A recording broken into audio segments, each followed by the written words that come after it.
Okay, students, this video is about narration. Narration को हम direct indirect speech के नाम से भी जानते हैं. तो डायरेक्ट इनडायरेक्ट स्पीच हम क्यों यूज़ करते हैं?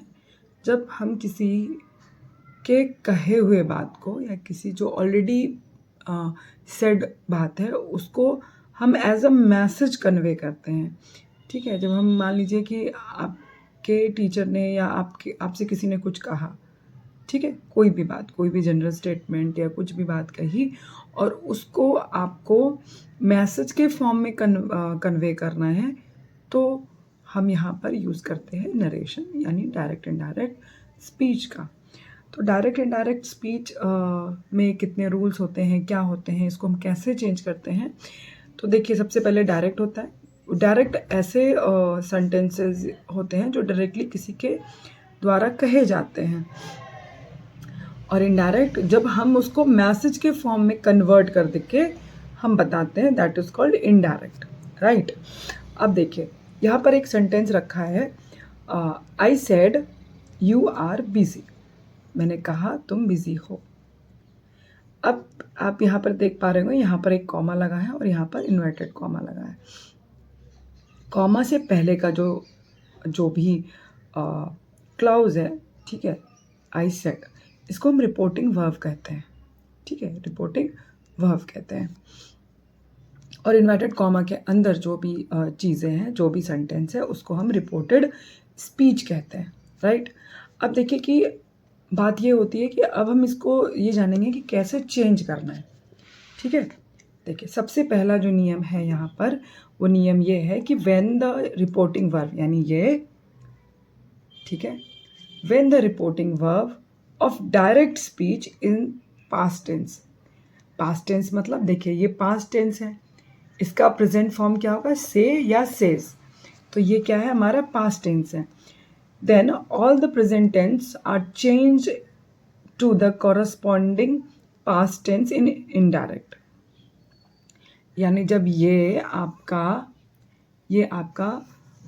पास्ट टेंस में रहेगा, तो ये जो है इसके कॉरस्पॉन्डिंग यानी अगर हमने यहाँ पर इज़ है तो यहाँ वॉज हो जाएगा. ठीक है, और इसका भी ध्यान रखना है आपको. ठीक है, आपको सब्जेक्ट का भी ध्यान रखना है. तो उसके पास्ट टेंस में बदल जाएगा. जैसे यहाँ पे आर है तो इसको हम वर कर देंगे. राइट. चलिए, दूसरा रूल ये है कि while changing direct speech into indirect, we remove inverted commas and use that at its place. यानी जब भी हमें डायरेक्ट से इनडायरेक्ट बदलना होगा, तो ये जो कॉमा है ना, ये कॉमा को हटा करके हम कॉमा को हटा करके हम क्या करेंगे, दैट लगा देंगे और ये इन्वर्टेड कॉमा भी हम रिमूव कर देंगे. राइट. जैसे देखें, यहाँ पर हमने एक एग्जाम्पल लिया है,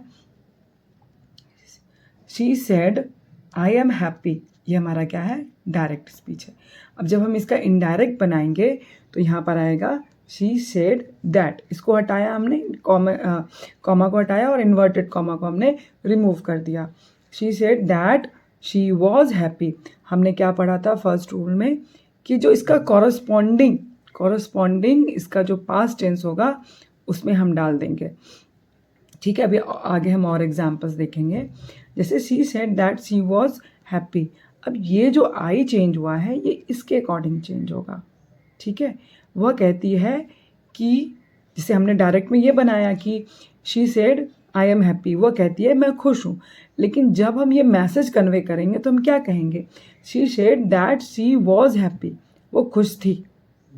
ठीक है. चलिए, नेक्स्ट रूल हम देखेंगे कि in indirect speech, tense do not change if the word used within the quoted talk about a habitual action or universal truth.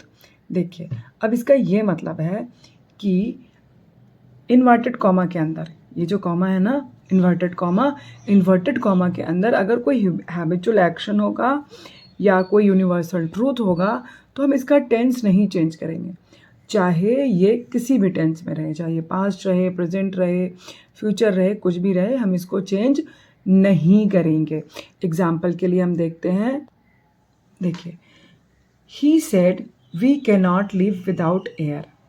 अब यहाँ पर क्या है, पास्ट टेंस। और हमने पहले रूल में क्या पढ़ा था कि जब पास्ट टेंस रहेगा तो इधर का हम कॉरस्पॉन्डिंग टेंस में चेंज कर देंगे। लेकिन we can not live without air, ये क्या है, एक यूनिवर्सल ट्रूथ है, ये सच है कि हम बिना एयर के नहीं रह सकते। तो इसको हम क्या करेंगे, इसको हम सिर्फ इन्वर्टेड कॉमा और कॉमा हटा करके इस सेंटेंस को एज इट इज़ लिख देंगे। He said that we can not live without air.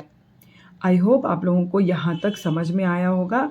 इसके आगे का रूल हम नेक्स्ट वीडियो में पढ़ेंगे। अगर आपको वीडियो अच्छी लगी हो तो प्लीज़ लाइक करें और जो भी सवाल हो आप कमेंट करें।